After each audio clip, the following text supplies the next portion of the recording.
Hello students, नमस्कार। Malvi sir की class में आपका एक बार फिर से स्वागत है। और उम्मीद है कि क्लास 12th के स्टूडेंट्स पिछली जो 2 पोइट्री है उन्हें बहुत अच्छे से तैयार कर चुके होंगे। क्वेश्चन आंसर भी अच्छे से लिख पा रहे होंगे आप लोग, और समरी भी बहुत अच्छे से लिख पा रहे होंगे। तो आज हम लेकर आए हैं और आज हम जो डिस्कस करने वाले हैं वो है पोएम नंबर 3, जिसका नाम है कीपिंग क्वाइट। तो चलिए शुरू करते हैं। कीपिंग क्वाइट पोएम नंबर 3 है और उसका आज हम पार्ट 1 डिस्कस करेंगे। सबसे पहले उनके जो राइटर है पाब्लो नेरुदा, उनके बारे में थोड़ी सी जानकारी ले ले। कई बार हम जब एक्सप्लेनेशन दे या कोई क्वेश्चन आंसर लिखे, आप लॉन्ग क्वेश्चन आंसर आप अटेम्प्ट कर रहे हैं तो उसमें आप बैकग्राउंड भी यूज कर सकते हैं पोएट का। और यदि एक्सप्लेनेशन कोई स्टेंजा आप डिस्कस कर रहे हो तो ये तो आपको करना ही चाहिए जो राइटर होते हैं। और विशेषकर पोइट, जब हम पोइट्री के अटेम्प्ट कर रहे हैं तब आप एक्सप्लेनेशन में जरूर लिखे, थोड़ा सा ज़्यादा लेंदी नहीं। तो आइए शुरू करते हैं। पाब्लो नेरुदा, जिनका जन्म 1904 और उनकी मृत्यु 1973 में हुई है। And he is the it is the pen name of Neftali Ricardo Reyes Basoalto, ये इनका फुल नाम है। और ये जो पाब्लो नेरुदा है is the pen name. Pen name मतलब कहने का होता है कि जो राइटिंग वो करते हैं, जिस नाम से वो पोइट्री लिखते हैं उसे पेन नेम कहते हैं। उनका एक्चुअल नेम ये है, नेफ्ताली रिकार्डो रेयस बासोल्टो। तो ये who was born in the town of Parral करके नाम था, इन चिली विशेष इसकी स्पेलिंग है, आप देखेंगे चिली। तो ये पराल नाम का शहर। यहाँ Neruda's poem are full of easily understood images which make them no less beautiful. इनकी जो पोइट्री है वो बहुत ही इजीली, आसानी से समझने वाली होती है और एक इमेज प्रस्तुत करती है, जो एक चित्र बनता है हमें जो समझ में आ जाता है। एंड यही जो खूबी है, नो लेस ब्यूटीफुल, ये इसे कम ब्यूटीफुल नहीं बनाते, कम सुंदर नहीं बनाते। ये बहुत ही विशेष यूज होता है जो नो लेस का होता है। इसमें हम कैसे बोलते हैं, आज तुम कम सुंदर नहीं लग रहे हो, मतलब कम लग रहे हो या नहीं लग रहे हो या ज्यादा लग रहे हो, इस तरह से बोला जाता है। कम नहीं लग रहे हो इसका मतलब ठीक लग रहे हो। तो ये बहुत अच्छा यूज होता है नोबलेस का।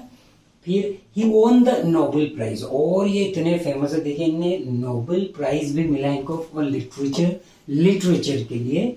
लिटरेचर साहित्य जो ये लिखते हैं ये लिटरेचर कहलाता है। एंड इन द ईयर 1971 में इनको लिटरेचर का नोबेल प्राइज मिला हुआ है। And in this poem Neruda talks, Neruda क्या टॉकिंग कर रहे हैं, बता रहे हैं किस बारे में, about the necessity of quite introspection and creating a feeling. अब क्या काय की नेसेसिटी, आवश्यकता है, जरूरत, काय की जरूरत, काय की आवश्यकता, क्वाइट एकदम शांत, और इंट्रोस्पेक्शन एक साइलेंट, और इंट्रोस्पेक्शन होता है खुद का एक सेल्फ एनालिसिस होता है, एक आत्म परीक्षण होता है हमारा खुद का। हम एक परीक्षण करते हैं खुद से, हम अपने आप को जज करते हैं, हम अपने आप का टेस्ट करते हैं कि भाई हम कैसे हैं। टेस्ट करने से मतलब परीक्षण करते हैं कि हम ऐसा कुछ आत्म परीक्षण करें, हम खुद समझे किसी चीज को रियलाइज करें। तो उसी पर है। एंड क्रिएटिंग अ फीलिंग, और एक फीलिंग काय क्रिएट कर रहे हैं यहाँ पर, काय का mutual understanding among human being. और एक म्यूचुअल मीन्स आपस में, आपसी जो समझ है किसकी, ह्यूमन बीइंग से, मानव जाति की एक आपसी समझ एक दूसरे से, मानव की मानवों से, और अन्य जो भी जीव सजीव लोग हैं जो अपने धरती पर उत्पन्न है, उनके बीच एक संबंध, उनका एक दूसरे के प्रति, वो उसका एक यहाँ पर चित्रण। और अधिकतर जो ये है ये इसी टाइप की पोइट्री लिखते हैं जिसमें कि एक सजीव चित्रण जिसे कहते हैं वो कोशिश करते हैं, और ये अपने काम में बखूबी निपुण भी है। इसी वजह से इन्हें नोबेल प्राइज भी दिया गया था।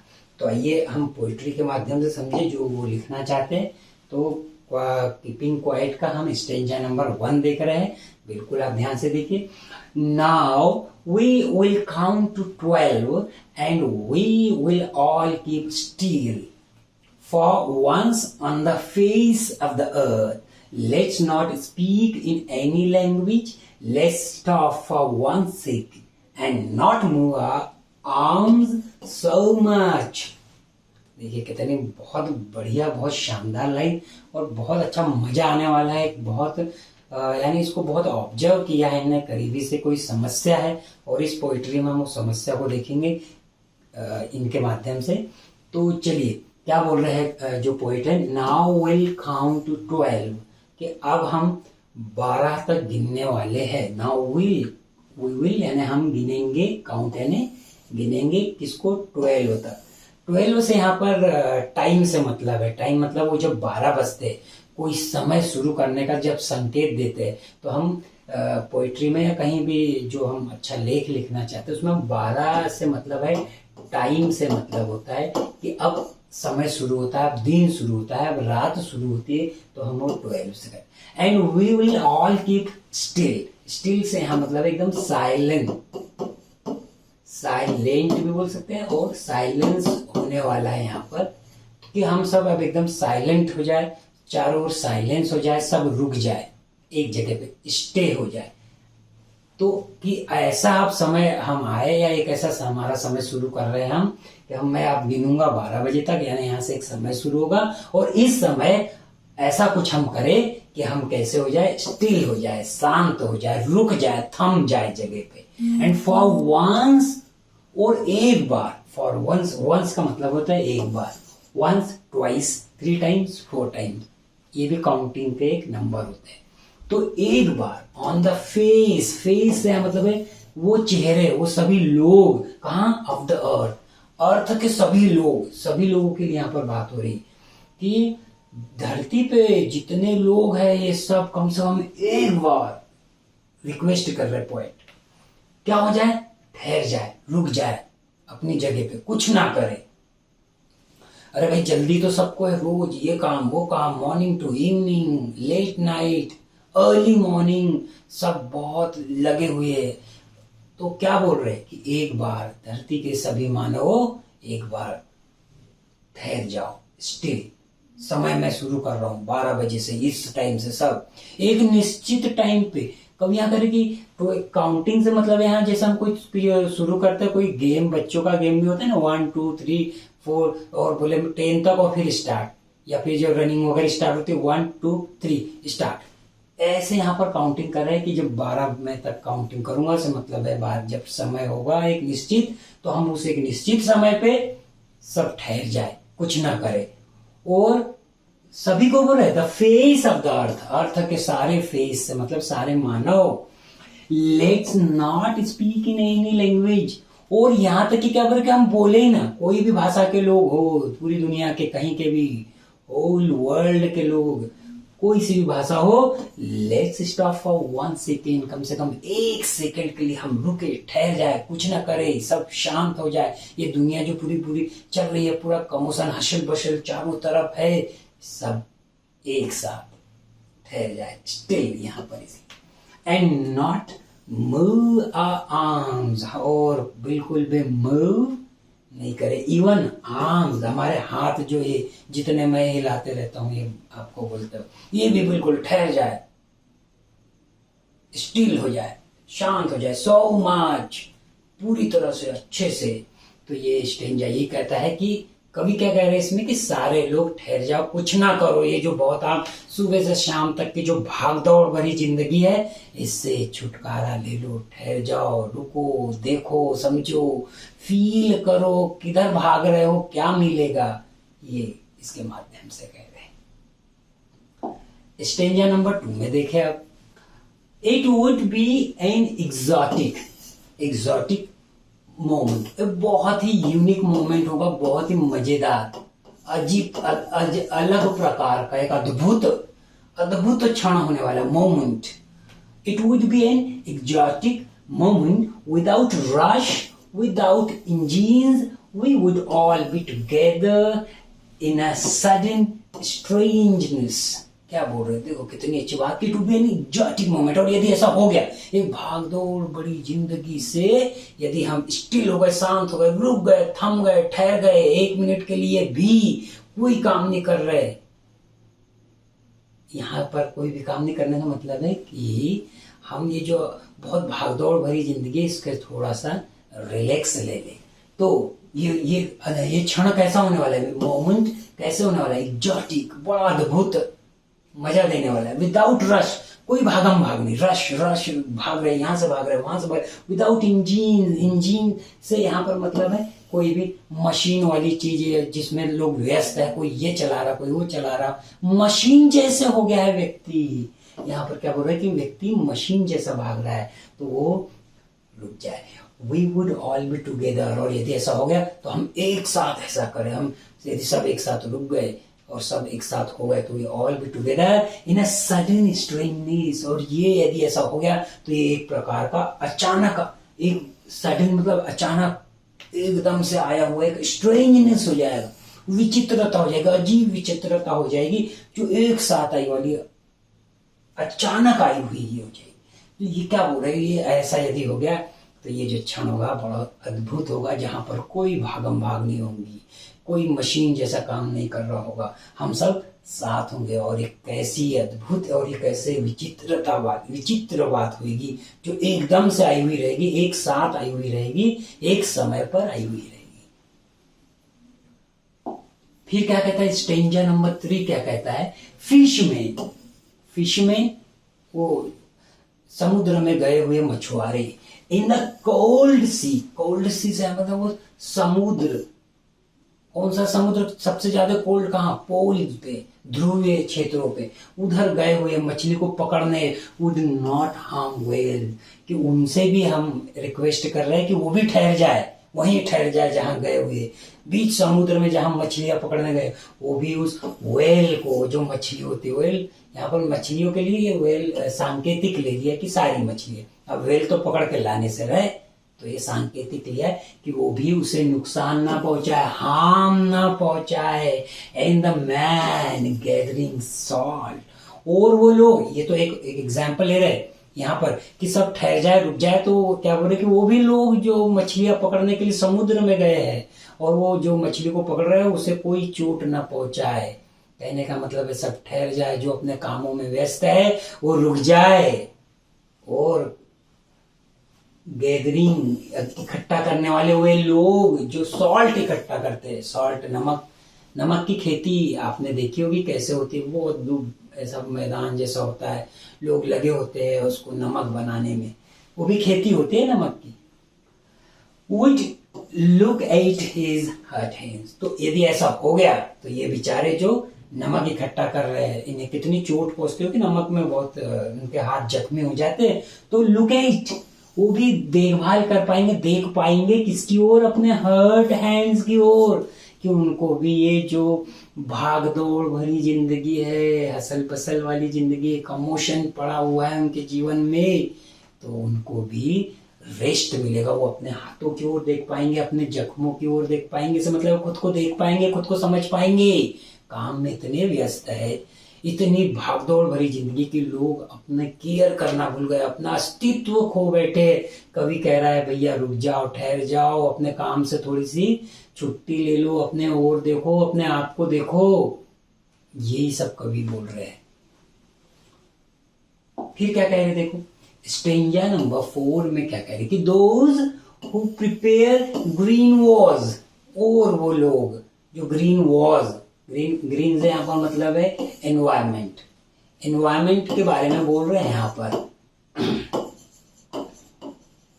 ग्रीन पर्यावरण की बात हो रही, पर्यावरण और वॉर तो पता ही, युद्ध, पर्यावरण के विरुद्ध लड़ रहे हैं, पर्यावरण को नुकसान पहुंचा रहे हैं वो लोग, उसकी तैयारी कर रहे हैं, पर्यावरण को नुकसान पहुंचाने की तैयारी से मतलब they are cutting forest, they are cutting trees, पर्यावरण को नुकसान पहुंचा रहे हैं ऐसे लोग, ऐसी तैयारी में जुटे हैं, कई लोग लगे हैं, पेड़ काटने में लगे हैं। And war with gas, war with, और कई लोग गैस से मतलब यहाँ पर बम बनाने में लगे हुए हैं, लड़ाई झगड़े के लिए शस्त्र अस्त्र तैयार करने में लगे हैं, उसके युद्ध की तैयारी में लगे हैं। एंड वॉर विथ फायर, ये मिसाइल बना रहे हैं, ये भी बम बना रहे हैं, नुकसान पहुंचाने वाली हथियार बना रहे हैं। तो ऐसे लोगों से भी रिक्वेस्ट है कि तुम भी ठहर जाओ, कहाँ लगे हो, मानव का विनाश करने वाली चीज बना रहे हो।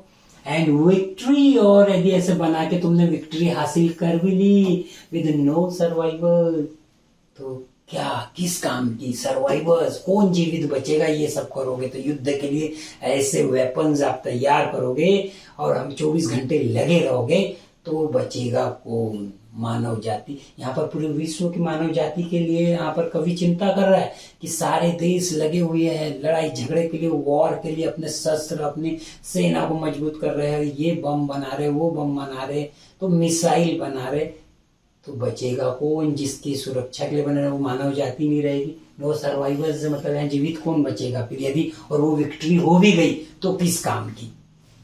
And would put on clean clothes, और इन सबसे अलग हो जाओ भैया, आ जाओ और क्या करो? पुट ऑन, और पहन लो। पुट ऑन से मतलब यहां पहनना, वेयर, क्या? क्लीन क्लॉथ, नया चोला पहन लो, शांति का चोला पहन लो, और walk about with their brothers. Walk about, निकल पड़ो कहीं दूसरी ओर घूमने के लिए, चारों ओर पूरी जगह पड़ी है, और किसके साथ? अपने भाइयों के साथ, मतलब वो भाई जिन्हें भूल चुके हो आप, वापस ये सब छोड़कर आ जाओ, नेकी के रास्ते पे भटके हुए लोग हो, और अपने भाइयों के साथ निकल पड़ो। कहाँ? In the shade doing nothing, कोई काम नहीं है, शेड में, छाव में घूमने निकल जाओ, हरियाली में, और पर्यावरण को नुकसान नहीं पहुंचाना है। कहने का मतलब है कि ये चीजों में जो लगे हुए हो, यहाँ से हटके अपने जो दूसरे भाई है, मानव जाति जो, उनका भी ध्यान रखो, उनके साथ आओ, बैठो, कुछ मत करो, और उनके साथ समय स्पेंड करो। तो ये इसी में आगे और है कि what I want, ये stanza number 5, what I want should not be confused with total inactivity. Life is what it is about. I want no truck with death. If we were not so single-minded about keeping our lives moving and for once could do nothing. और क्या बोल रहे हैं? देखो कितनी अच्छी बात कि what I want should not be confused, कि जो मैं चाहता हूं, मैं जो बोल रहा हूं, उसमें भ्रम की स्थिति बिल्कुल ना पाड़ ले, कंफ्यूज ना हो, बिल्कुल भ्रम नहीं है। With total inactivity, total inactive, निष्क्रियता से, मेरा यहाँ पर बोले कंफ्यूज नहीं होना, जो मैंने बोला ना कुल पूरी तरह से इनएक्टिव होने का नहीं बोल रहा हूँ। इनएक्टिव से मतलब रुक गए, थम गए, ठहर गए जगह पे। रुकने से मेरा मतलब है जो चीज अभी तक आप कर रहे हो उससे थोड़ा सा शांति ले लो, रेस्ट ले लो, आराम ले लो, भागम भाग मत मचाओ। टोटल एक्टिविटी इनएक्टिव से हो जाएगा मतलब आप रुक ही जाओ, आगे ही मत बढ़ो। Life is what it is about, life वही है जो जिसके बारे में वो होती है या होगी। लाइफ तो चलते रहेगी, यहाँ पर लाइफ से मतलब कि लाइफ वो है जो चलती रहना है, लाइफ तो होनी ही है। लाइफ जो अपना काम है वो करते ही रहना है। And I won't know truck with death, और यहाँ पर ट्रक विद डेथ से मतलब यहाँ पर रिलेशन विद डेथ, मेरा ये फ्रेज है, ऐसा नहीं कि एक ट्रक तो फिर अलग से हो जाएगा। ट्रक विद डेथ मीन्स मेरा मृत्यु से कोई संबंध नहीं है। जो रुकने से मतलब है, यहाँ पर थमने से मतलब है, जो रेस्ट लेने से मतलब है। क्योंकि यदि व्यक्ति इनएक्टिव हो गया, कंप्लीटली इनएक्टिव, यहाँ पर टोटल देखो, टोटल इनएक्टिव हो गया, कुल मिलाकर पूरी तरह से इनएक्टिव, ठहर गया, थम गया, कुछ नहीं कर रहा, दैट इज डेथ। प्रोग्रेस रुक जाएगी, आप कुछ मत करिए, हमेशा के लिए एक जगह थम गए, ठहर गए। बोलते हैं ना वो नदी और तालाब, इसमें क्या है? तालाब का पानी ठहरा हुआ रहता, कहीं नहीं जाता, गंदा हो जाता, सड़ जाता, वहां कोई नहाना पसंद नहीं करता। और बहता पानी नदी का हमेशा चलता है, स्वच्छ होते जाता, साफ होते जाता। यही लाइफ भी है, लाइफ को रोकना नहीं है। रेस्ट की बात हो रही कि थोड़ा सा 2 पल ठहर जाओ, सबको थोड़ा सा समझो। जो आप जल्दी जल्दी में निकल रहे हो, पीछे अपनों का साथ पीछे छोड़ दे रहे हो, आगे निकल जाए। रुको, ठहरो, सबका सुनो, सबको देखो, सबको समझो, अपने आप को भी समझो। और और क्या यहाँ पर इनएक्टिव से वही मतलब है कि I want no truck with death, मैं नहीं चाहता कि आपका जो संबंध हो मृत्यु से संबंध हो। यहाँ पर इनएक्टिव से मतलब है ठहर जाना, और ठहरना मतलब मृत्यु जैसा है। यदि आपकी प्रोग्रेस रुक गई तो मृत्यु जैसा है। तो मेरा इससे कोई सरोकार नहीं है, मैं ऐसा बिल्कुल नहीं कह रहा हूं। If we were not so single minded, और यदि हम इस सिंगल माइंडेड यानी ध्यान केंद्रित करना या एक ही चीज के बारे में सोचना, about keeping our life moving, और हमको हमारा ध्यान एक ही चीज पे आके ठहर गया तो क्या होगा, हमारा जो जीवन है वो कीपिंग आवर लाइव्स, हमारा जो जीवन है वो मूविंग, हमको अपने हमारा जो जीवन है उसको मूव करना है, आगे बढ़ाते रहना है। ये सिंगल माइंड से एक जगह ऐसा केंद्रित करके नहीं ठहर जाना है। हमारा जीवन जो होता है कैसे होता है, बढ़ते होता है, हमेशा चलने वाला होता है, एक जगह रुकने के लिए नहीं होता है। And for once could do nothing, और एक बार यदि ऐसा हो गया कि कुड डू नथिंग, हम कुछ ना करें, तो कुछ ना करे तो इसका मतलब है व्यक्ति समाप्त, फॉरएवर। तो कुछ करते रहे, क्योंकि लाइफ भी किसका नाम है, मूविंग, चलते रहने का नाम जीवन है। परहैप्स, उसी स्टेंजा की अगली लाइन है कि परहैप्स अ ह्यूज साइलेंस, और शायद यदि एक लंबा साइलेंस हो गया, ह्यूज साइलेंस, साइलेंस से मतलब है यहाँ पर स्टे, और ह्यूज से मतलब लॉन्ग। यहां पर जो पोएट ने बोला कि आपको ठहरना है, रुकना है, ये कुछ पल के लिए है। जीवन में कुछ पल का रेस्ट चाहिए, कुछ पल ठहरना है, समझना है, पर हमेशा परमानेंट वही है। बोले कि perhaps a huge silence might interrupt the segment, कि वो शायद माइट इंटरप्ट उसको कुछ इंटरप्ट कर पाए, उसको रोक पाए, उसको कुछ थोड़ी देर के लिए इंटरप्ट कर देना, मतलब उसमें अवरोध उत्पन्न कर दे। दिस सैडनेस, ये जो सैडनेस है, ये जो उदासी है, कुछ पल के लिए, कुछ पल की ये जो उदासी है, इसको शायद वो रोक पाए, उसमें कुछ अवरोध उत्पन्न कर दे, सैडनेस में, उदासी में। अब नेवर अंडरस्टैंडिंग आवरसेल्फ, यदि और ऐसा हुआ कि हमने अपने आप को कभी नहीं समझा, नेवर अंडरस्टैंडिंग, किसको, अवरसेल्व्स, खुद को यदि हम ना समझ पाए कभी भी, end of threatening ourselves with death, और यदि हमने अपने आप को नहीं समझा है, ये ठहरने से मतलब क्या है, रुकिए, ठहरिए, अपने आप को देखिए, और यदि इस काम में हम फेल हो गए, कौन से काम में, अपने आप को समझने में भी, तो थ्रेटनिंग आवरसेल्व्स विद डेथ, तो ये क्या होगा, हमको मृत्यु के प्रति हमारे को हमेशा एक थ्रेट मिलेगी, कि हमको एक डर पैदा हो जाएगा मृत्यु के प्रति, यदि हमने अपने आप को नहीं समझा तो। इसलिए पोएट क्या बोल रहे हैं कि भैया ठहरो, अपने आप को भी तो देख लो, हमेशा काम में व्यस्त मत रहो। पर यहाँ पर एक चेतावनी भी दे रहे कि रुकने से मेरा मतलब है लॉन्ग टाइम तक नहीं रुकना है भैया, नहीं तो ठहरा पानी सड़ जाएगा और बहता पानी निर्मल होता है। स्टेंजा 6 क्या कहता है कि perhaps the earth can teach us as when everything seems dead and later proves to be alive. Now I'll count up 12 and you keep quiet and I will go. तो ये कितनी अच्छी बात आखिरी में, perhaps, शायद, the earth can teach us, और ये सब दिखा के हमको अर्थ भी टीच करती है, हमको सिखाती है, पढ़ाती है, समझाती है। कैसे, एज वेन एवरीथिंग, कब, जब, जैसे कि जब हमको एवरीथिंग सेम्स डेड, सब कुछ हमें ऐसा लगता है कि सब कुछ मृत प्राय हो गया, एवरीथिंग डेड, सब कुछ खत्म हो गया, फिनिश हो गया है। And later proves to be alive, पर बाद में पृथ्वी उसे फिर से अलाइव कर देती, जिंदा कर देती है। कुछ समय के लिए पतझड़ का मौसम आता है, पेड़ सूख जाते हैं, ऐसा लगता है कि देखिए चारों ओर उजड़ गया सब, पतझड़ से मतलब उजड़ गया सब, कुछ नहीं है। लेकिन बसंत का मौसम फिर आता है, हरियाली छा जाती है और ऐसा लगता है पृथ्वी फिर से जीवन उसे दे देती है। तो यही यहाँ पर बोल रहा है कि जब हमको सब कुछ ऐसा लगता है कि खत्म हो गया है बिल्कुल, तो लेटर बाद में प्रूव्स टू बी अलाइव, तो पृथ्वी उसको प्रूव कर देती है, सिद्ध कर देती है और उसे जीवित कर देती है। तो उससे हमें लगता है कि नहीं, हर चीज जो खत्म हो जाती है उसमें भी जान होती है, एक नई शुरुआत होती है।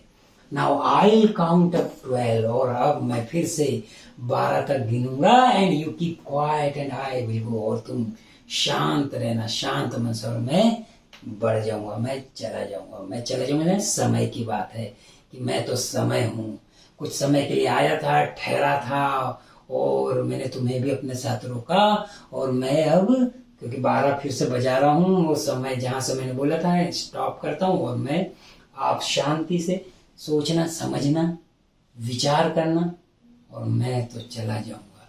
तो ये थी पोइट्री, जिसमें पोइट ने बहुत अच्छी अच्छी बातें, बहुत अच्छी बातों से मतलब है यहाँ जीवन का एक हमें आईना दिखाया है कि जीवन में सब कुछ एकदम से बढ़ना भागम भाग नहीं होता है। आपको ठहर के सबको साथ में लेना है, सबको देखना है, समझना है और आगे बढ़ना है। और हाँ, ठहरने से मतलब है हमेशा के लिए टोटल इनएक्टिव नहीं होना है, नहीं तो ठहरा पानी सड़ जाता है और बहरा निर्मल होता है वाली बात हो जाएगी। इसलिए हमेशा चलते भी रहना है, लेकिन रुक के सबको साथ में लेके चलना है, सबको समझना है। तो उम्मीद है ये पोइट्री आपको एक्सप्लेनेशन बहुत पसंद आया होगा और सारे वर्ड मीनिंग भी क्लियर हो गए होंगे, और नहीं हुए होंगे तो कमेंट बॉक्स में आप जरूर कमेंट करिए ये वर्ड का मीनिंग हमें या ये लाइन या स्ट्रेंजर समझ में नहीं आया।